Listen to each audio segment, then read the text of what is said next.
ഏഴാം ക്ലാസ്സിലെ സോഷ്യൽ സയൻസിൻ്റെ ഫസ്റ്റ് ചാപ്റ്ററാണ് നമ്മളിന്ന് ഡിസ്കസ് ചെയ്യുന്നത്. ചാപ്റ്ററിൻ്റെ പേരെന്താ വരുന്നത്? മിഡീവൽ ഇന്ത്യ അല്ലേ? മിഡീവൽ ഇന്ത്യ എന്ന് വെച്ചാൽ മധ്യകാല ഇന്ത്യ. ഇവിടെ ഫസ്റ്റ് തന്നെ 2 പിക്ചേഴ്സാണ് തന്നിട്ടുള്ളത് അല്ലേ? അത് നിങ്ങൾക്ക് അറിയുമോന്നാണ് ചോദിക്കുന്നത്. These are the historical relics of 2 kingdoms that ruled medieval India. എന്താണ് മിഡീവൽ ഇന്ത്യയിൽ? മധ്യകാല ഇന്ത്യയിൽ ഭരണം നടത്തിയിട്ടുള്ള 2 കിങ്ഡംസ് എന്ന് വെച്ചാൽ എന്താ? രാജ്യങ്ങളുടെ ഹിസ്റ്റോറിക്കൽ റിലിക്സ് ആണ്, ചരിത്ര ശേഷിപ്പുകളാണ് ഈ തന്നിരിക്കുന്ന 2 ഫോട്ടോസിലും കാണുന്നത് അല്ലേ? ഇതിൽ ഫസ്റ്റ് പിക്ചർ ചിലപ്പോൾ നിങ്ങൾക്കൊക്കെ അറിയുന്നുണ്ടാവും അല്ലേ? കാരണം എന്താ? അത് എന്തിൻ്റെ പിക്ചറാണ് തന്നിട്ടുള്ളത്? യെസ്, റെഡ് ഫോർട്ടിൻ്റെ അല്ലേ? ചെങ്കോട്ടയുടെ ചിത്രമാണ്. അത് നമ്മൾ ഇൻഡിപെൻഡൻസ് ഡേക്കൊക്കെ നമ്മുടെ പ്രധാനമന്ത്രി അവിടെയാണ് എന്താ ഫ്ലാഗ് ഹോസ്റ്റ് ചെയ്യുന്നത് അല്ലേ? ഫസ്റ്റ് പതാക ഉയർത്തുന്ന സ്ഥലം എവിടെയാണ്? യെസ്, ഡൽഹിയിലെ റെഡ് ഫോർട്ടിൽ അല്ലേ? ആ റെഡ് ഫോർട്ടിൻ്റെ പിക്ചറാണ് അവിടെ നമുക്ക് തന്നിട്ടുള്ളത്. The first figure is the Red Fort build in Delhi during the reign of Mughal emperor Shahjahan. എന്താണ്? മുഗൾ എംപറർ ആയിട്ടുള്ള, മുഗൾ ചക്രവർത്തി ആയിട്ടുള്ള ഷാജഹാന്റെ ഭരണകാലത്ത് ഡൽഹിയിൽ നിർമ്മിച്ചിട്ടുള്ള ചെങ്കോട്ടയാണ് ഈ ഫസ്റ്റ് പിക്ചർ അല്ലേ? The second is the figure of Hampi, the capital of the Vijayanagara that existed in South India during the same period. അതേ കാലത്ത് തന്നെ ദക്ഷിണേന്ത്യയിൽ എന്ന് വെച്ചാൽ സൗത്ത് ഇന്ത്യയിൽ നിലനിന്നിരുന്ന വിജയനഗരത്തിൻ്റെ ക്യാപിറ്റലാണ് എന്ന് വെച്ചാൽ തലസ്ഥാനമായിട്ടുള്ള ഹംപിയാണ് ഇവിടെ രണ്ടാമതായിട്ട് ഈ ചിത്രത്തിൽ തന്നിട്ടുള്ളത്. അപ്പോൾ ഇവിടെ ഈ 2 പിക്ചേഴ്സും തന്നിട്ടുള്ളത് എന്തിനാന്ന് വെച്ചാൽ നമുക്ക് ഈ പാഠഭാഗത്ത് ഈ 2 സ്ഥലത്തെക്കുറിച്ചും റെഡ് ഫോർട്ടിനെ കുറിച്ചും ഹംപിയെക്കുറിച്ചൊക്കെ നമ്മൾ ഇവിടെ ചർച്ച ചെയ്യുന്നുണ്ട്. സോ നമുക്ക് നോക്കാം അല്ലേ? ഫസ്റ്റ് വരുന്നത് മുഗൾ റൂളിനെ കുറിച്ചാണ്. മുഗൾ റൂൾ എന്ന് വെച്ചാൽ മുഗൾ ഭരണം. അപ്പോൾ Babur established the Mughal rule in 1526. 1526 ബാബറാണ് ഈ മുഗൾ റൂള് എസ്റ്റാബ്ലിഷ് ചെയ്തിട്ടുള്ളത് അല്ലേ? ഈ മുഗൾ ഭരണം സ്ഥാപിച്ചിട്ടുള്ളത് ആരാണ്? ബാബറാണ്. അപ്പോൾ ബാബർ ആരാന്നറിയോ? ഇതാ ഇവിടെ പിക്ചർ കൊടുക്കുന്നുണ്ട്. ഇദ്ദേഹമാണ് ബാബർ. അപ്പോൾ ഇയാളാണ് 1526 എന്താണ് മുഗൾ ഭരണം സ്ഥാപിച്ചിട്ടുള്ളത്. Okay. The Mughals ruled India till 1857 with Delhi as their capital. Delhi കേന്ദ്രമാക്കിയിട്ട് അവർ 1857 വരെ എന്താ ഇവിടെ മുഗൾ ഭരണമാണ് നടന്നിട്ടുണ്ടായിരുന്നത് അല്ലേ? അപ്പോൾ 1526 മുതൽ 1857 വരെയാണ് ഇവിടെ മുഗൾ ഭരണം നടന്നിട്ടുണ്ടായിരുന്ന വർഷം അല്ലേ? ദെൻ ആരൊക്കെയാണ് മെയിൻ ആയിട്ടുള്ള മുഗൾ പീരിയഡിലെ ആ മുഗൾ ഭരണകാലത്തെ ഭരണാധികാരികൾ എന്ന് നിങ്ങൾക്കറിയോ? ഇവിടെ താഴെ തന്നിട്ടുണ്ട് കേട്ടോ. ആരൊക്കെയാണ്? ഫസ്റ്റ് വരുന്നത് ബാബറാണ് അല്ലേ? ബാബർ ഭരിച്ചിരുന്ന വർഷം എത്രയാണെന്നും കൂടി അവിടെ തന്നിട്ടുണ്ട് അല്ലേ? 1526 to 1530. ദെൻ നെക്സ്റ്റ് വരുന്നത് ആരാ? ഹുമയൂണാണ്. ഹുമയൂണിൻ്റെ ഇയർ അവിടെ തന്നിട്ടുണ്ട്. ദെൻ അതുപോലെ നെക്സ്റ്റ് വരുന്നത് അക്ബറാണ്. നെക്സ്റ്റ് വരുന്നത് ജഹാംഗീറാണ്. നെക്സ്റ്റ് വരുന്നത് ഷാജഹാനാണ്. ദെൻ ലാസ്റ്റ് വരുന്നത് ഔറംഗസേബാണ് അല്ലേ? സോ ഇവരൊക്കെയാണ് മുഗൾ ഭരണകാലത്തെ പ്രധാനരായിട്ടുള്ള എന്താ ഭരണാധികാരികൾ. അത് നിങ്ങളൊന്ന് നോട്ട് ചെയ്ത് വെക്കാം. You may have identified the important Mughal rulers from the picture. ഈ പിക്ചറിൽ നിന്ന് നിങ്ങൾക്ക് മനസ്സിലായല്ലോ ഇപ്പോൾ ആരാണ് പ്രധാനപ്പെട്ട മുഗൾ റൂളേഴ്സ് എന്ന് അല്ലേ? മുഗൾ ചക്രവർത്തിമാരെന്ന്. ഇനി collect pictures of Mughal Kings and prepare an album. എന്താണ്? മുഗൾ രാജാക്കന്മാരുടെ പിക്ചേഴ്സ്, ചിത്രങ്ങൾ ശേഖരിച്ച് നിങ്ങളോട് ഒരു ആൽബം തയ്യാറാക്കാനാണ് പറഞ്ഞിട്ടുള്ളത്. അപ്പോൾ നിങ്ങൾ എന്ത് ചെയ്യുക? ഇവരുടെയൊക്കെ പിക്ചേഴ്സ്, ഫോട്ടോസ് ശേഖരിക്കുക, എന്നിട്ടൊരു ആൽബം പോലെ ചെയ്യുക. ആരൊക്കെയാണ്? ബാബർ, ഹുമയൂണ്, അക്ബർ, ജഹാംഗീർ, ഷാജഹാൻ, ഔറംഗസേബ്. കണ്ടല്ലോ. Then the Mughals had a very vast kingdom. മുഗളർക്ക് അന്ന് വളരെ വിശാലമായിട്ടുള്ള ഒരു രാജ്യം തന്നെ അവർക്ക് ഉണ്ടായിരുന്നു അല്ലേ? അത്രയും ഭാഗം അവർ ഭരിച്ചിരുന്നു എന്നാണ് പറയുന്നത്. In addition to today's India, the Mughal rule had spread to the neighbouring countries also. ഇന്നത്തെ ഇന്ത്യക്ക് പുറമെ ഇന്നത്തെ ഇന്ത്യയിൽ മാത്രമല്ല ഉണ്ടായിട്ടുണ്ടായിരുന്നത്, ഇന്ത്യയുടെ അയൽ രാജ്യങ്ങളിലും കൂടി ഈ മുഗൾ ഭരണം അന്ന് വ്യാപിച്ചിട്ടുണ്ടായിരുന്നു എന്നാണ് പറയുന്നത് അല്ലേ? അപ്പോൾ അതിൻ്റെ ഒരു മാപ്പാണ് ഇവിടെ താഴെ തന്നിരിക്കുന്നത്. മുഗൾ ഭരണം നടന്നിരുന്ന ആ രാജ്യങ്ങൾ അത് ഏതൊക്കെയാണെന്നാണ് ഇവിടെ ആ ഗ്രീൻ കളറിലായിട്ട് ഇതിൽ മാർക്ക് ചെയ്തിട്ടുള്ളത്. അപ്പോൾ നിങ്ങൾ എന്ത് ചെയ്യുക? Observe the map Find and list out the existing countries where the Mughals had extended their rule. ഇനി ഈ മാപ്പ് നോക്കിയിട്ട് നിങ്ങൾ എന്ത് ചെയ്യുക, ഇന്നത്തെ ഏതെല്ലാം രാജ്യങ്ങളിലാണ് മുഗൾ ഭരണം വ്യാപിച്ചിരുന്നു എന്ന് കണ്ടെത്തി പട്ടികപ്പെടുത്താനാണ് പറയുന്നത് അല്ലേ. അപ്പോൾ ഏതൊക്കെ എഴുതാം? ഫസ്റ്റ് വൺ ഇവിടെ തന്നിട്ടുണ്ട് അല്ലേ, അഫ്ഗാനിസ്ഥാൻ. ദെൻ നെക്സ്റ്റ് നമുക്ക് പാകിസ്ഥാൻ എഴുതാം, അതുപോലെ നേപ്പാൾ എഴുതാം, ബംഗ്ലാദേശ് എഴുതാം അല്ലേ. ദെൻ നെക്സ്റ്റ് നമുക്ക് ഡിസ്കസ് ചെയ്യാനുള്ളത് the Mughals and the first battle of Panipat. എന്താണ്? മുഗളരും അതുപോലെ ഫസ്റ്റ് ബാറ്റിൽ ഓഫ് പാനിപ്പത്തും, ഒന്നാം പാനിപ്പത്ത് യുദ്ധത്തെക്കുറിച്ചുമാണ് നമ്മൾ ഇനി ഡിസ്കസ് ചെയ്യാൻ പോകുന്നത്. അപ്പോൾ അതെന്താണെന്ന് നോക്കാം അല്ലേ. The name Mughal is derived from the term Mongol. Mongol എന്ന് പറയുന്ന ആ ഒരു പദത്തിൽ നിന്നാണ് മുഗൾ എന്ന് പറയുന്ന ആ ഒരു പേര് വന്നിട്ടുള്ളത് എന്നാണ് പറയുന്നത്. അപ്പോൾ ഏത് വേർഡിൽ നിന്നാണ്? മംഗോൾ എന്ന് പറയുന്ന വേർഡിൽ നിന്നാണ് മുഗൾ എന്ന പേര് വന്നിട്ടുള്ളത്. Babur the founder of the Mughal kingdom. Babur ആരാ നമ്മൾ പറഞ്ഞു അല്ലേ, മുഗൾ കിങ്ഡത്തിൻ്റെ ഫൗണ്ടറാണ് അല്ലേ, മുഗൾ രാജ്യത്തിൻ്റെ സ്ഥാപകനാണ് ആര്? നമ്മുടെ ബാബർ എന്ന് പറയുന്നത്. അദ്ദേഹം ആരാന്നാ പറയുന്നത്? Was the descendant of the, descendant എന്ന് വെച്ചാൽ പിൻഗാമി എന്നാണ് കേട്ടോ. The descendant of Turkish ruler Timur paternal way and the Mongol king Genghis Khan maternal way. എന്താണ് പെറ്റേണൽ വേയിൽ എന്ന് വെച്ചാൽ എന്താ? പിതാവ് വഴി അദ്ദേഹം എന്താ തുർക്കി ഭരണാധികാരിയായിട്ടുള്ള തിമൂറിൻ്റെയും അതുപോലെ മെറ്റേണൽ വേയിൽ മാതാവ് വഴി അദ്ദേഹം മംഗോൾ രാജാവായിരുന്ന ചെങ്കിസ് ഖാന്റെയും പിൻഗാമിയാണെന്നാണ് പറയുന്നത്. It was the Europeans who started addressing the dynasty as Mughal during the 16th century. 16ാം നൂറ്റാണ്ടിൽ 16th സെഞ്ച്വറിയിൽ യൂറോപ്യൻസ് ആണ് ഈ രാജവംശത്തെ എന്താണ് മുഗൾ എന്ന് വിളിച്ചു തുടങ്ങിയിട്ടുണ്ടായിരുന്നത്. അപ്പോൾ മുഗൾസ് ആരാണെന്ന് മനസ്സിലായല്ലോ. അപ്പോൾ മുഗൾ എന്ന വേർഡ് വന്നിട്ടുള്ളത് മംഗോൾ എന്ന വേർഡിൽ നിന്നാണ്. ദെൻ അതുപോലെ മുഗൾ ഭരണത്തിൻ്റെ ഫൗണ്ടർ ആരാണ്? നമ്മൾ പഠിച്ചു അല്ലേ, ബാബറാണ് മുഗൾ ഭരണത്തിൻ്റെ സ്ഥാപകൻ.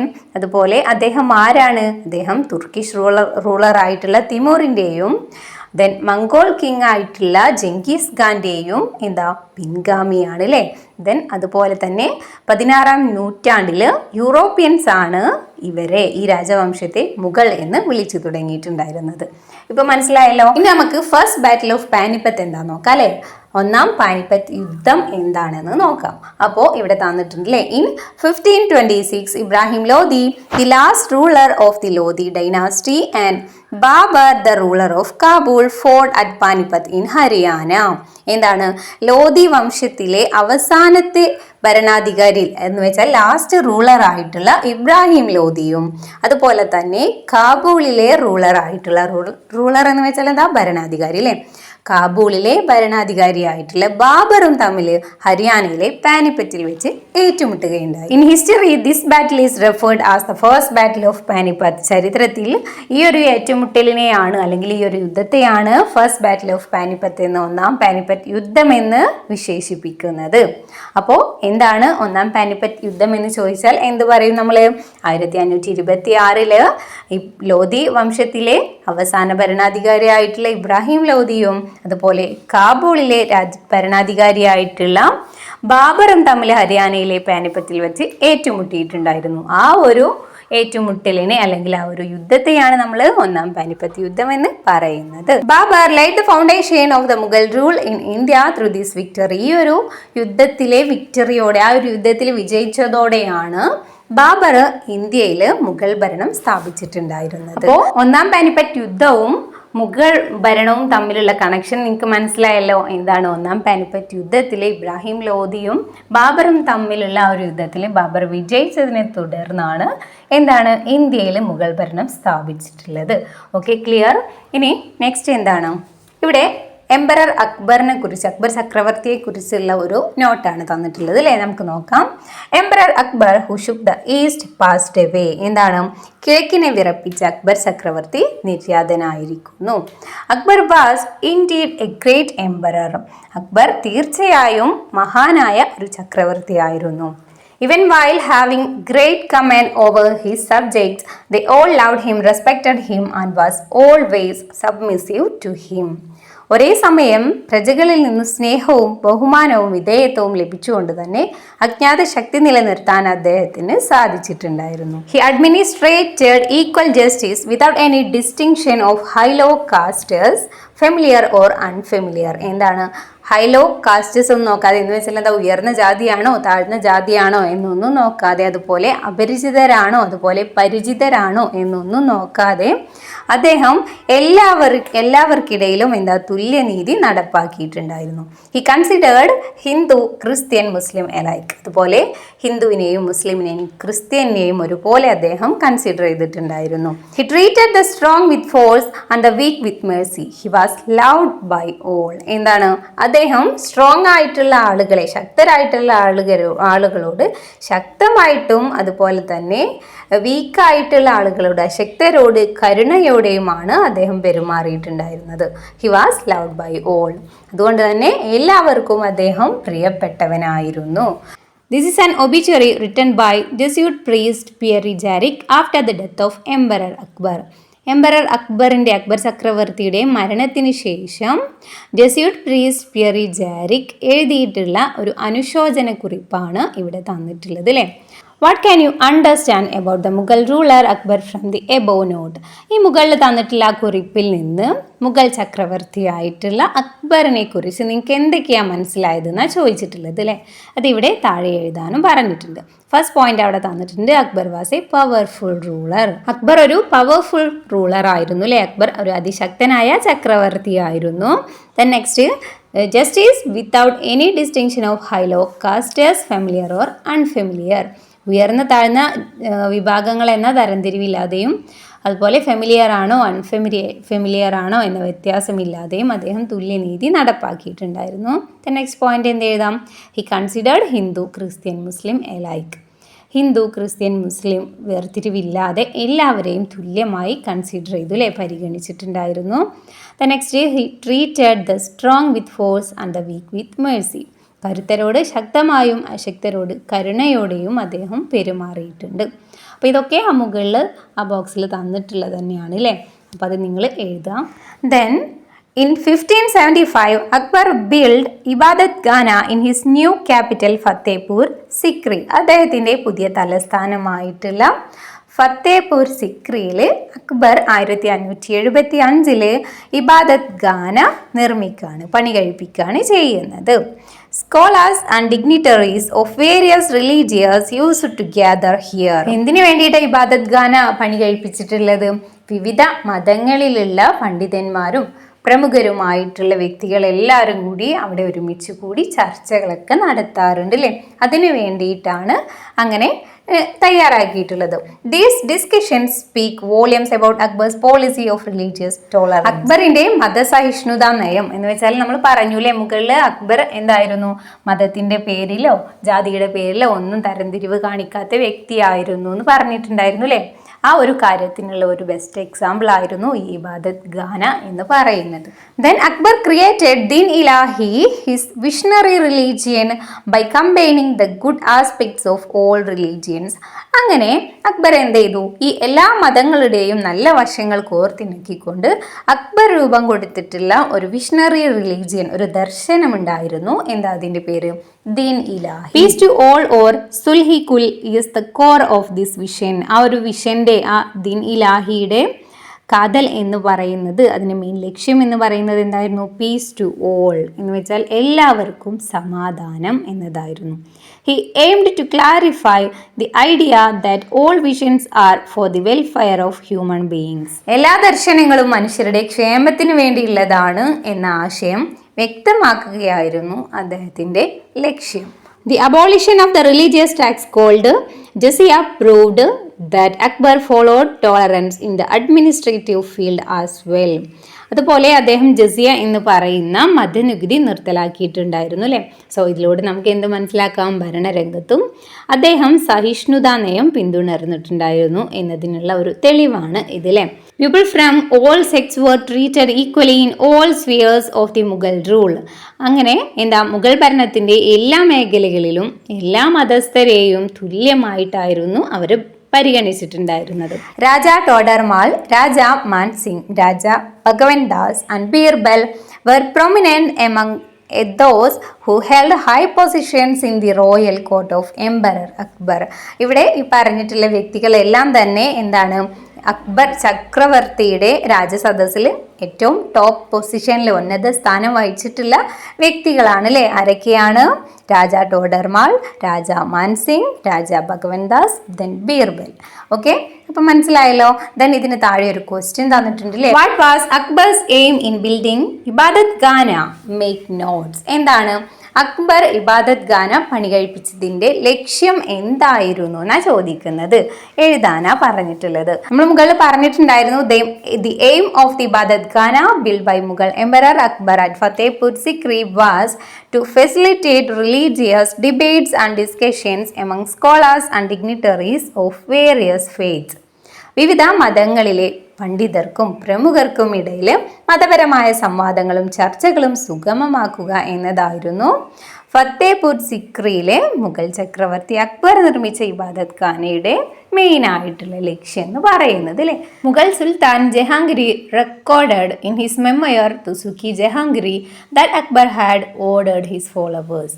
എന്താണ് മുഗൾ സുൽത്താൻ ആയിട്ടുള്ള ജഹാംഗീർ അദ്ദേഹത്തിൻ്റെ ഓർമ്മക്കുറിപ്പായിട്ടുള്ള മെമ്മോയർ ആയിട്ടുള്ള തുസുക്കി ജഹാംഗീരിയിൽ പറയുന്നുണ്ട് അക്ബർ തൻ്റെ അനുയായികളോട് ഫോളോവേഴ്സിനോട് കൽപ്പിച്ചിരുന്നു എന്ന് പറയുന്ന ഒരു കാര്യം. എന്തായിരുന്നു? My followers should not waste time in enmity with other religions. എൻ്റെ ഫോളോവേഴ്സ്, എൻ്റെ അനുയായികൾ മറ്റുള്ള മതസ്ഥരുമായിട്ട് മറ്റ് റിലീജിയൻസിലുള്ളവരുമായിട്ട് ശത്രുത പുലർത്തിക്കൊണ്ട് വെറുതെ സമയം വേസ്റ്റ് ചെയ്യരുത് എന്ന് അക്ബർ തൻ്റെ ഫോളോവേഴ്സിനോട് കൽപ്പിക്കാറുണ്ടായിരുന്നു. Let the concept of Sulh-i-kul peace to all be applied to all belongings to other religions. Other റിലീജിയൻസുമായിട്ട് മറ്റു മതസ്ഥരുമായിട്ടുള്ള ബന്ധത്തിൽ എല്ലാവരോടും എന്താണ് സുൽഹിക്കുൽ അല്ലെങ്കിൽ പീസ് ടു ഓൾ, എല്ലാവർക്കും സമാധാനം എന്ന് പറയുന്ന ആ ഒരു ആശയം ഉണ്ടായിരുന്നില്ലേ ദീൻ ഇലാഹിയിൽ? ആ ഒരു ആശയം നിങ്ങൾ അപ്ലൈ ചെയ്യുക, ആ ഒരു ആശയം കൊണ്ടുവരാനായിട്ട് ശ്രദ്ധിക്കണമെന്ന് അദ്ദേഹം പറഞ്ഞിട്ടുണ്ടായിരുന്നു. Do not kill animals or take up arms except in terms of war. എന്താണ്? മൃഗങ്ങളെ കൊല്ലുകയോ യുദ്ധസമയങ്ങളിൽ ഒഴികെ ആയുധങ്ങൾ എടുക്കുകയോ ചെയ്യരുത് എന്നും അക്ബർ തൻ്റെ ഫോളോവേഴ്സിനോട് ഓർഡർ ചെയ്തിട്ടുണ്ടായിരുന്നു അല്ലെ, കൽപ്പിച്ചിട്ടുണ്ടായിരുന്നു എന്നാ പറയുന്നത്. Based on these statements, how much did Akbar's policies help in maintaining religious tolerance among different sections of the people? Organize a class discussion. ഈ പ്രസ്താവനയുടെ അടിസ്ഥാനത്തിൽ മുഗൾ ഭരണകാലത്ത് വിവിധ ജനവിഭാഗങ്ങൾക്കിടയിൽ മതസഹിഷ്ണുത എന്ന് വെച്ചാൽ റിലീജിയസ് ടോളറൻസ് നിലനിർത്താൻ അക്ബറിൻ്റെ നയങ്ങൾ എത്രമാത്രം സഹായകമായെന്ന് ക്ലാസ്സിൽ ഒരു ഡിസ്കഷൻ, ഒരു ചർച്ച സംഘടിപ്പിക്കാനാണ് പറഞ്ഞിട്ടുള്ളത്. Next, the Mughal army. Mughal സൈന്യം. During the Mughal period a strong army was needed to expand the kingdom as well as to maintain the expanded kingdom. Mughal പീരിയഡിൽ, മുഗൾ ഭരണകാലത്ത് അവർക്ക് എന്താണ് അവരുടെ രാജ്യത്തെ എക്സ്പാൻഡ് ചെയ്യാൻ, അവരുടെ രാജ്യം ഒന്ന് വിപുലമാക്കാനും അതുപോലെ തന്നെ ആ എക്സ്പാൻഡ് ചെയ്ത ആ ഒരു രാജ്യത്തെ വിപുലമാക്കുന്ന ആ ഒരു രാജ്യത്തെ മെയിൻറ്റെയിൻ ചെയ്ത് കൊണ്ടുപോകാൻ വേണ്ടിയിട്ടും അവർക്കൊരു സ്ട്രോങ് ആയിട്ടുള്ള ഒരു ആർമി, ഒരു ശക്തരായിട്ടുള്ള ഒരു സൈന്യത്തെ ആവശ്യമായിട്ട് വന്നു. Mansabdari was the military system implemented by Akbar for this purpose. അങ്ങനെ ഇതിന് വേണ്ടിയിട്ട്, ഈ ഒരു ആവശ്യത്തിന് വേണ്ടിയിട്ട് അക്ബർ ഇംപ്ലിമെൻ്റ് ചെയ്തിട്ടുള്ള ഒരു മിലിറ്ററി സിസ്റ്റമാണ്, സൈനിക സമ്പ്രദായമാണ് മൻസബ്ദാരി എന്ന് പറയുന്നത്. അപ്പോൾ മനസ്സിലായല്ലോ, മൻസബ്ദാരി എന്ന് വെച്ചാൽ എന്താണ്? മുഗൾ ഭരണകാലത്ത് അവരുടെ ആ ഒരു കിങ്ഡം, ആ ഒരു രാജ്യം അവർക്ക് എക്സ്പാൻഡ് ചെയ്യാൻ, വിപുലമാക്കാൻ വേണ്ടിയിട്ടും ആ രാജ്യത്തെ മെയിൻറ്റെയിൻ ചെയ്ത് കൊണ്ടുപോകാൻ വേണ്ടിയിട്ടും അവർക്കൊരു സ്ട്രോങ് ആയിട്ടുള്ള ഒരു സൈന്യം ആവശ്യമായിരുന്നു അല്ലേ. അപ്പം അതിന് വേണ്ടിയിട്ട് അവർ ഇംപ്ലിമെൻ്റ് ചെയ്തിട്ടുള്ള ഒരു മിലിറ്ററി സിസ്റ്റമാണ് മൻസബ്ദാരി എന്ന് പറയുന്നത്. Okay, clear? According to this system each officer had a regiment under him. ഈ ഒരു സിസ്റ്റം പ്രകാരം ഓരോ ഓഫീസർക്ക് കീഴിലും ഓരോ സൈനിക വ്യൂഹം, ഓരോ റെജിമെൻറ്റും ഉണ്ടായിരുന്നു. The title mansab refers to the number of cavalry each officer is required to maintain. ഇവിടെ മൻസബ്ദാരിയിലെ മൻസബ് എന്ന് പറയുന്നത് എന്തിനെയാണ്? ഓരോ ഓഫീസേഴ്സും നിലനിർത്തേണ്ട ആ കുതിരപ്പടയാളികളുടെ എണ്ണത്തെയാണ് ഇവിടെ മൻസബ് എന്നതുകൊണ്ട്. Rank of the mansab was determined by the number of soldiers to be maintained. എന്താണ് മൻസബിൻ്റെ റാങ്ക് നിശ്ചയിക്കുന്നത്, അവരുടെ ആ പദവി നിശ്ചയിക്കുന്നത് അവർ മെയിൻറ്റെയിൻ ചെയ്യേണ്ട ആ സോൾജിയേഴ്സിൻ്റെ എണ്ണത്തിനനുസരിച്ചായിരുന്നു. The system was implemented as an alternative to maintain army paying directly from the state exchequer. State എക്സ്ചേക്വറിൽ നിന്ന് എന്ന് വെച്ചാൽ എന്താ, സർക്കാരിൻ്റെ ഖജനാവിൽ നിന്ന് നേരിട്ട് പണം നൽകി അവർ ഒരു സൈന്യത്തെ നിലനിർത്തുന്നതിന് പകരമായിട്ടായിരുന്നു ഈ ഒരു സിസ്റ്റം അവർ നടപ്പിലാക്കിയിട്ടുണ്ടായിരുന്നത്. The mansabdar maintained his army by collecting tax from land allotted to them. Mansabdar അവരുടെ ആർമി, അവരുടെ സൈന്യത്തെ നിലനിർത്തിയിരുന്നത് അവർക്ക് അലോട്ട് ചെയ്തിട്ടുള്ള ഭൂമിയിൽ നിന്ന് കിട്ടുന്ന ടാക്സ് കൊണ്ടായിരുന്നു. The support of the nobles and the military was necessary to carry forward the regime strongly. അവർക്ക് അവരുടെ ഭരണം സ്ട്രോങ് ആയിട്ട് മുന്നോട്ട് കൊണ്ടുപോകാനായിട്ട് നോബിൾസിൻ്റെയും അതുപോലെ മിലിറ്ററിയുടെയും പ്രമുഖരുടെയും സൈനികരുടെയും ഒക്കെ പിന്തുണ ആവശ്യമായിട്ടുണ്ടായിരുന്നു. Mansabdari system was implemented to achieve this objective. ഈ ഒരു ലക്ഷ്യം കൈവരിക്കുന്നതിനായിട്ടാണ് അവർ ഈ മൻസബ്ദാരി സിസ്റ്റം നടപ്പിലാക്കിയിട്ടുണ്ടായിരുന്നത്. Next the Mughal administration. Mughal ഭരണരീതിയാണ്. Let us see the measures adopted for administrative convenience during the Mughal period. Mughal ഭരണകാലത്ത് അവരുടെ ആ ഭരണത്തിന് വേണ്ടിയിട്ട് അവർ തയ്യാറാക്കിയിട്ടുള്ള ആ ഒരു ക്രമീകരണമാണ് ഇവിടെ തന്നിട്ടുള്ളത് അല്ലേ. അപ്പോൾ എങ്ങനെയായിരുന്നു മുഗൾ കിങ്ഡം, മുഗൾ രാജ്യത്ത് ഏറ്റവും ടോപ്പിൽ എന്താണ്, സൂബയാണ്. ദെൻ അതിന് താഴെ സർക്കാരാണ് വരുന്നത്, അതിന് താഴെ പർഗാനയാണ്, അതിന് താഴെ ഗ്രാമമാണ് വരുന്നത്. ഇതെന്താ നമ്മൾ നമ്മുടെ നാട്ടിലെ ഭരണവ്യവസ്ഥയിൽ പറയില്ലേ, കേന്ദ്ര സർക്കാർ, ദെൻ അതിന് താഴെ സംസ്ഥാന സർക്കാർ, ദെൻ അതിന് താഴെ ജില്ല, ദെൻ ഗ്രാമം, അങ്ങനെയൊക്കെ പറയില്ലേ. അതുപോലെയുള്ള ഒരു ഭരണഘടനയാണ്, ഭരണക്രമമാണ് ഇവിടെ നമുക്ക് തന്നിട്ടുള്ളത്. സോ ഇത് അന്ന് ഇത്തരത്തിൽ ഒരു ഭരണക്രമം രൂപപ്പെടുത്തി എടുത്തിട്ടുള്ളത് ആരായിരുന്നു? അക്ബറാണ്. അക്ബറിൻ്റെ കാലത്തായിരുന്നു ഈ ഒരു രീതി കൊണ്ടുവന്നിട്ടുണ്ടായിരുന്നത്. The emperor was the sovereign authority of the country, the commander in chief, the law maker and the supreme judge. അതുപോലെ തന്നെ രാജ്യത്തിൻ്റെ പരമാധികാരിയും സർവ്വസൈന്യാധിപനും നിയമനിർമ്മാതാവും അന്തിമ ന്യായാധിപനും എല്ലാം ആരായിരുന്നു? ആ എംപറർ, ചക്രവർത്തി ആരാണോ അവർ തന്നെയായിരുന്നു ഉണ്ടായിരുന്നത്. During the Mughal period, there were no separate courts for the administration of justice as today. അതുപോലെ മുഗൾ ഭരണകാലത്ത് ഇന്നത്തെ പോലെ നമ്മൾ എന്തെങ്കിലും പ്രശ്നങ്ങൾ വന്നാൽ അത് സോൾവ് ചെയ്യാനായിട്ട് ഇന്നത്തെ രീതിയിലുള്ള കോടതി ഒന്നും ഉണ്ടായിരുന്നില്ല. Instead local religious scholars qazi investigated and adjudicated disputes. പകരം ആരായിരുന്നു തീരുമാനങ്ങളൊക്കെ എടുത്തിരുന്നത്? കാസിമാരായിരുന്നു അല്ലേ, മതപണ്ഡിതന്മാരായിട്ടുള്ള കാസിമാരായിരുന്നു. ഇങ്ങനെ എന്തെങ്കിലും പ്രശ്നങ്ങൾ വരികയാണെങ്കിൽ അതിൽ അന്വേഷണം നടത്തുന്നതും തീർപ്പ് കൽപ്പിക്കുന്നതും ഒക്കെ. Those who were dissatisfied with this decision had the opportunity to complain directly to the emperor. ഇനി അങ്ങനെ എടുക്കുന്ന ആ തീരുമാനങ്ങളിൽ എന്തെങ്കിലുമൊക്കെ ഡിസാറ്റിസ്ഫാക്ഷൻ, അതൃപ്തി ഉള്ളവർക്ക് എന്ത് ചെയ്യാം? എംപററോട്, ചക്രവർത്തിയോട് നേരിട്ട് പോയി പരാതി പറയാനുള്ള ഓപ്ഷനൊക്കെ ഉണ്ടായിരുന്നു. Ministers and heads of departments were appointed to advise the king on administrative matters. ഭരണകാര്യങ്ങളിൽ രാജാവിന് ഉപദേശം നൽകുന്നതിനായിട്ട് മന്ത്രിമാരെയും അതുപോലെ വകുപ്പ് അധ്യക്ഷന്മാരെയും എല്ലാം നിയമിച്ചിട്ടുണ്ടായിരുന്നു. ഓക്കെ, ഇനി ഇവിടെ ഒരു പിക്ചർ തന്നിട്ടുണ്ട് അല്ലേ, അതെന്താണ്? അതിന് താഴെ എഴുതിയിട്ടുണ്ട് അല്ലേ. എംപറർ അക്ബർ എന്താ ചെയ്യുന്നത്? അക്ബർ ചക്രവർത്തി ദിവാനി കാസിലിരുന്ന് ജനങ്ങളുടെ പരാതികൾ കേൾക്കുകയാണ്. ആ ഒരു ചിത്രമാണ് ഇവിടെ തന്നിട്ടുള്ളത്. Then next socio economic status ആണ് നമുക്ക് ഡിസ്കസ് ചെയ്യാനുള്ളത്. സാമൂഹിക സാമ്പത്തിക സ്ഥിതിയെക്കുറിച്ചാണ് അല്ലേ. European travellers and traders who visited India at that time recorded about the society during the Mughal rule. Mughal ഭരണകാലത്ത് അവിടെ സന്ദർശിച്ചിട്ടുള്ള യൂറോപ്യൻ ട്രാവലേഴ്സിലെ യൂറോപ്യൻ സഞ്ചാരികളൊക്കെ ഉണ്ടാവില്ലേ, അവരൊക്കെ അവരുടെ യാത്രാ വിവരണങ്ങളിലൊക്കെ അന്നത്തെ മുഗൾ ഭരണകാലത്തെ സമൂഹത്തെക്കുറിച്ചൊക്കെ വിവരിച്ചിട്ടുണ്ടായിരുന്നു. A feudal social system existed at that time. ഒരു ഫ്യൂഡൽ സോഷ്യൽ സിസ്റ്റം ആയിരുന്നു, ഫ്യൂഡൽ സാമൂഹ്യ വ്യവസ്ഥിതിയായിരുന്നു അന്ന് അവിടെ നിലനിന്നിട്ടുണ്ടായിരുന്നത്. Society was divided into different strata. സമൂഹത്തെ വിവിധ തട്ടുകളായി തരംതിരിച്ചിട്ടുണ്ടായിരുന്നു, വിഭജിച്ചിട്ടുണ്ടായിരുന്നു എന്നാ പറയുന്നത്. The common man was at the bottom of society with the king at the top. എങ്ങനെയായിരുന്നു? കോമൺ മാൻ, സാധാരണ മനുഷ്യരൊക്കെ ഏറ്റവും താഴത്തെ തട്ടിലും ഏറ്റവും മുകളിലത്തെ തട്ടില് രാജാവുമായിരുന്നു ഉണ്ടായിരുന്നത്.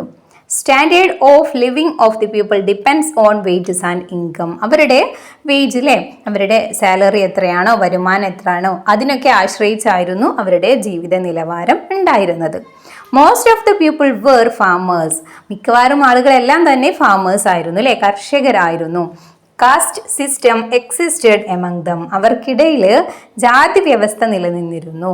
Each caste had its own customs and rituals. ഓരോ ജാതിയിൽപ്പെട്ടവർക്കും അവരുടേതായിട്ടുള്ള ആചാരങ്ങളും അനുഷ്ഠാനങ്ങളും ഒക്കെ ഉണ്ടായിരുന്നു. Tavernier, a French traveller who visited India during the Mughal period, recorded the social conditions and life style of the people at that time. Tavernier എന്ന് പറയുന്ന ഒരു ഫ്രഞ്ച് ട്രാവലർ ഉണ്ടായിരുന്നു. അദ്ദേഹം മുഗൾ ഭരണ ടൈമിൽ ഇന്ത്യ വിസിറ്റ് ചെയ്തിട്ടുള്ള ഒരാളാണ്. അദ്ദേഹം അന്നത്തെ സൊസൈറ്റിയെ കുറിച്ചും അതുപോലെ സോഷ്യൽ കണ്ടീഷനെ കുറിച്ചും ലൈഫ് സ്റ്റൈലിനെ കുറിച്ചൊക്കെ അദ്ദേഹം രേഖപ്പെടുത്തിയിട്ടുണ്ടെന്നാണ് പറയുന്നത്. There existed wide differences in the way of life, food habits and clothing of people from place to place. ഓരോ സ്ഥലത്തും ജനങ്ങളുടെ ജീവിത രീതി, അതുപോലെ ഭക്ഷണം, വസ്ത്രം എന്നിവയിലൊക്കെ വളരെയധികം വ്യത്യാസങ്ങൾ നിലനിന്നിട്ടുണ്ടായിരുന്നു. Babur in his memoir recorded the labor system and caste system prevalent in India during those days. Babur അദ്ദേഹത്തിന്റെ മെമ്മറിയിൽ, ഓർമ്മക്കുറിപ്പിലും അന്ന് കാലത്ത് ഇവിടെ നിലനിന്നിരുന്ന തൊഴിൽ വ്യവസ്ഥയെക്കുറിച്ചും ജാതിയെക്കുറിച്ചൊക്കെ രേഖപ്പെടുത്തിയിട്ടുണ്ട്. Agra and Fatehpur Sikri were larger than the city of London and was always bustling with people. ആഗ്രയും അതുപോലെ ഫത്തേപൂർ സിക്രിയും ലണ്ടൻ നഗരത്തെക്കാളും വലുതും അതുപോലെ ജനനിബിഡവുമായിരുന്നു. The 12-mile distance between these cities were filled with markets selling food and other items all along the way. ഏതാണ്ട് 12 mile ദൂരമുണ്ട് ഈ നഗരങ്ങൾ തമ്മിൽ. ഈ ദൂരം അത്രയും വഴി നീളെ ഭക്ഷ്യവസ്തുക്കളും മറ്റും വിൽക്കുന്ന അങ്ങാടികളും കാണാമെന്നാണ് പറയുന്നത്. Above is the description of two cities in India by Ralph Fitch, an Englishman who visited India during the Mughal period. From this description, you can understand the economic progress we had achieved during the Mughal rule. Mughal പീരിയഡിൽ, മുഗൾ കാലഘട്ടത്തിൽ India സന്ദർശിച്ചിട്ടുള്ള ഒരു ഇംഗ്ലീഷുകാരനായിട്ടുള്ള Ralph Fitch ഇന്ത്യയുടെ 2 നഗരങ്ങളെ കുറിച്ച് വർണ്ണിച്ചിരിക്കുന്നതാണ് ഇവിടെ മുകളിൽ തന്നിരിക്കുന്ന ഈ ഒരു ഡിസ്ക്രിപ്ഷൻ. അപ്പോൾ ഇത് വായിക്കുമ്പോൾ നമുക്ക് മനസ്സിലാവൂലേ മുഗൾ ഭരണകാലത്ത് നാം എത്രത്തോളം സാമ്പത്തിക പുരോഗതി കൈവരിച്ചിരിക്കുന്നു എന്ന്. Agricultural achievements were the basis for this economic progress. ഈ സാമ്പത്തിക പുരോഗതിക്കുള്ള മെയിൻ കാരണം എന്ന് പറയുന്നത് എന്തായിരുന്നു? അഗ്രികൾച്ചറൽ അച്ചീവ്മെന്റ്സ് ആയിരുന്നു, അല്ലെ, കാർഷിക രംഗത്തെ നേട്ടങ്ങളായിരുന്നു. Rice, wheat, barley, sugarcane, cotton and oil seeds were the major agricultural products of the time. അന്നത്തെ മെയിൻ ആയിട്ടുള്ള അഗ്രികൾച്ചറൽ പ്രൊഡക്ട്സ്, കാർഷിക ഉൽപ്പന്നങ്ങളാണ് എന്തൊക്കെയാണ്? നെല്ല്, ഗോതമ്പ്, ബാർലി, കരിമ്പ്, പരുത്തി, എണ്ണക്കുരുക്കൾ. അബുൽ ഫസൽ തന്റെ പുസ്തകമായ ഐനി അക്ബരിയിൽ ഇന്ത്യക്കാർ വ്യത്യസ്ത തരങ്ങളിലുള്ള നെല്ലിനങ്ങൾ കൃഷി ചെയ്തിരുന്നു എന്ന് രേഖപ്പെടുത്തിയിട്ടുണ്ട്. The farmer was not evicted from the land as long as he paid tax. നികുതി കൊടുത്തിരുന്ന കാലം വരെ കർഷകരെ ഭൂമിയിൽ നിന്നും ഒഴിപ്പിച്ചിരുന്നില്ല. The use of technology and new tools enriched the agricultural sector during the Mughal period. Mughal ഭരണകാലത്തെ ടെക്നോളജിയുടെയും അതുപോലെ പുതിയ ടൂൾസിൻ്റെയൊക്കെ ഉപയോഗം കാർഷിക മേഖലയെ പുഷ്ടിപ്പെടുത്തിയിട്ടുണ്ടായിരുന്നു. The Persian wheel and canals were widely used for irrigation. Irrigation വേണ്ടി, ജലസേചനത്തിനായിട്ട് പേർഷ്യൻ ചക്രങ്ങളും കനാലുകളും വ്യാപകമായി ഉപയോഗപ്പെടുത്തിയിട്ടുണ്ടായിരുന്നു അന്ന്. അബുൽ ഫസൽ ആരാന്ന് കൊടുത്തിട്ടുണ്ടല്ലേ, നമ്മൾ മുകളിൽ പറഞ്ഞിട്ടുണ്ടായിരുന്നു. Abul Fazl was the most prominent historian during the Mughal era. He was Akbar's adviser and biographer. He is the author of the books Ain-i Akbari and Akbar Nama. Mughal ഭരണകാലത്ത് മുഖ്യ ചരിത്രകാരനായിരുന്നു അബുൽ ഫസൽ. അക്ബറിന്റെ ഉപദേശകനും ജീവചരിത്രകാരനുമായിരുന്നു ഇദ്ദേഹം. ഐനി അക്ബറി, അക്ബർ നാമ എന്ന ഗ്രന്ഥങ്ങളുടെ കർത്താവും കൂടിയാണ് അബുൽ ഫസൽ. ഓക്കെ, ഇവിടെ പേർഷ്യൻ വീലിൻ്റെ ഒരു പിക്ചർ തന്നിട്ടുണ്ട് അല്ലേ. Then increased agricultural productivity, accelerated trade and urbanisation. എന്താണ്? കാർഷിക രംഗത്തെ ഉൽപാദന വർധനവ് കച്ചവടത്തെയും നഗരവൽക്കരണത്തെയും ത്വരിതപ്പെടുത്തിയിട്ടുണ്ടായിരുന്നു. Gujarat was the gateway of foreign goods വിദേശ ചരക്കുകളുടെ പ്രവേശന കവാടമായിരുന്നു ഗുജറാത്ത് എന്ന് പറയുന്നത്. The main export items were textiles, muslin, sugar and rice. Main ആയിട്ടുള്ള എക്സ്പോർട്ട് ഐറ്റംസ്, കയറ്റുമതി ചെയ്യുന്ന ഐറ്റംസ് എന്ന് പറയുന്നത് ഏതൊക്കെയായിരുന്നു? ടെക്സ്റ്റൈൽ ഐറ്റംസ് അല്ലേ, തുണിത്തരങ്ങൾ, ദെൻ മസ്ലിൻ പട്ട്, പഞ്ചസാര, അരി, ഇവയൊക്കെ ആയിരുന്നു. Water transport made significant progress during this period. ആ കാലഘട്ടത്തിൽ വാട്ടർ ട്രാൻസ്പോർട്ട്, ജലഗതാഗതം കാര്യമായിട്ടുള്ള പുരോഗതി കൈവരിച്ചിട്ടുണ്ടായിരുന്നു. The major cities of this period were Dhaka, Murshidabad, Surat, Lahore, Agra etcetera. എന്താണ്? അക്കാലത്തെ പ്രധാന നഗരങ്ങളായിരുന്നു ധാക്ക, മുർഷിദാബാദ്, സൂറത്ത്, ലാഹോർ, ആഗ്ര തുടങ്ങിയവ. ഇവിടെ താഴെ ഒരു ടേബിൾ തന്നിട്ടുണ്ട്. അതിലെന്താ? ഫസ്റ്റ് കോളത്തിൽ മുഗൾ സിറ്റീസ് എന്ന് തന്നിട്ടുണ്ട് അല്ലേ, മുഗൾ നഗരങ്ങളാണ്. രണ്ടാമത്തേതിൽ പ്രസന്റ് കൺട്രീസ് എന്നും തന്നിട്ടുണ്ട്. ഇനി നമ്മളിവിടെ മുകളിൽ പറഞ്ഞ ആ മുഗൾ ഭരണകാലത്തെ ആ സിറ്റീസ് ഉണ്ടല്ലോ, ആ നഗരങ്ങളെല്ലാം തന്നെ ഇപ്പോൾ ഏത് രാജ്യങ്ങളിലേക്കാണ് സ്ഥിതി ചെയ്യുന്നത് എന്നാണ് നിങ്ങൾ എഴുതേണ്ടത്. അപ്പോൾ ഫസ്റ്റ് തന്നിരിക്കുന്നത് ധാക്കയാണ്. ധാക്ക ഇപ്പോൾ ബംഗ്ലാദേശിലാണ്. ദെൻ മുർഷിദാബാദാണ്, അത് ഇന്ത്യയിലാണ്. ലാഹോറാണ് നെക്സ്റ്റ് വരുന്നത്, അത് പാകിസ്ഥാനാണ്. നെക്സ്റ്റ് സൂറത്താണ്, അതും ഇന്ത്യയിലാണ്. ദെൻ ആഗ്ര, അതും ഇന്ത്യയിലാണ് വരുന്നത്. ഓക്കെ, അപ്പോൾ മനസ്സിലായല്ലോ. ഇത്രയും കാര്യങ്ങളാണ് നമ്മൾ ഈ വീഡിയോയിൽ ഡിസ്കസ് ചെയ്യുന്നുള്ളൂ. ഇനി ബാക്കി ഈ പാഠത്തിൻ്റെ കണ്ടിന്യൂഷൻ ആയിട്ട് ബാക്കി വീഡിയോസ് നമ്മൾ നെക്സ്റ്റ് ഇടുന്നതായിരിക്കും.